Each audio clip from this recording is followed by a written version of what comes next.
The Chief Entrepreneur's Office is going to be aligned with the Premier and Cabinet Department. So not just with innovation, but across an ambit and a claim across the whole of government to reach out and work with departments across the board.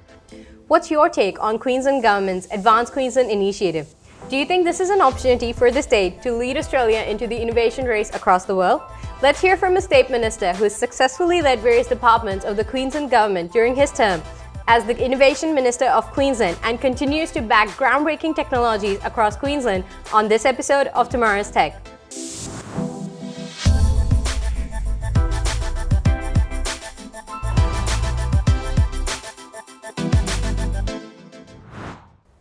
I'm Anandhyani here with you today, joined by Stirling Hinchliffe, Queensland's Minister for Tourism, Innovation and Sport. Welcome, Minister. It's great to be here. Queensland has secured a lot of wins in the past few months, and the Queensland Government has had a pivotal role in it. In saying that, what initiatives is the Queensland Government undertaking to support Queensland-born startups and small to medium enterprises? Well, the way in which we're supporting the innovation sector in particular has been through our Advanced Queensland program. Over 6 years, we've seen some $755 million worth of support going to support that innovation sector across the board. The best example, I think, though, has been with the Ignite Ideas grants. Some 364 different entrepreneurs and startups that have benefited from one of those grants over 7 rounds. And that's delivered great support that's making a difference to those individual companies and helping them get that real kickstart. The 8th round is now open, so I'd encourage people to find out more about how they can take advantage. Like companies such as Go1, now widely known globally as the Netflix of training, based here in Logan City in Queensland, the way in which they've built up their capacity and grown so rapidly. The founders of which will tell you was off the back of the Ignite Ideas grant that they were able to receive from the Palaszczuk government.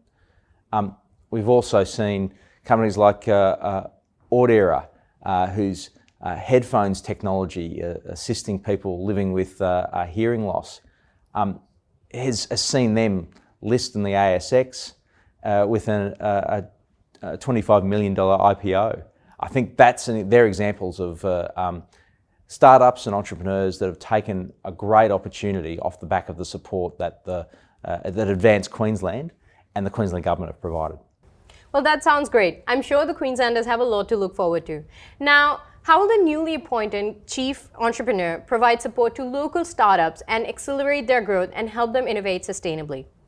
Well, it's great that we've been able to see the appointment of our 4th Chief Entrepreneur. Wayne Gerard has a great reputation in the sector and across the business community in Queensland, full stop. He was, as the founder of Red Eye, Wayne's got a great story to tell in the sector as a startup, as someone who's scaled up and is grown his own business so very successfully, but is so keen to share that capability with the whole of the sector. And brilliantly, while we've seen that level of support that now 4 chief entrepreneurs have provided to the ecosystem here in Queensland under the Palaszczuk government, we're taking that to a next level with the Innovation Advisory Council. Yeah. So bringing around, and this was very much at Wayne Gerard's wish to see it not just be one position, one person playing all that sort of role, but making sure all the different elements of a successful ecosystem were represented in not only telling government about what the needs of the sector are, but helping communicate to the ecosystem what the agenda and what the ambitions of government are as well. So it's an opportunity to have a dialogue both ways, and not just around a single chief entrepreneur, but having representatives from the institutions, from the universities, from venture capital, and from other elements of the ecosystem that need to come together and support that way forward. But luckily, we've got such a great, bright a group of people who've become engaged in that, and that will grow over time too. as the role of the Innovation Advisory Council, settles down and learns its way. But I know Wayne is particularly excited about the engagement that the whole of the sector can have across government, and that's why it's particularly good to see that, as opposed to how it's been structured before, from a bureaucratic point of view, the Chief Entrepreneur's Office is going to be aligned with the Premier and Cabinet Department.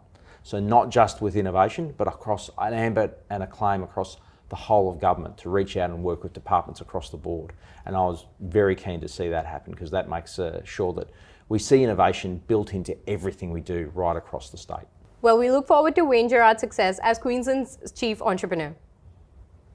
Hey viewers, if you want to keep listening into our conversation with Innovation Minister Stirling Hinchliffe and learn more on Queensland's road to Olympics 2032, then stay tuned for what's to follow. Until then, don't forget to follow us across Tomorrow's Tech LinkedIn, Facebook and Instagram channels. Thanks for watching, and see you on the next episode of Tomorrow's Tech.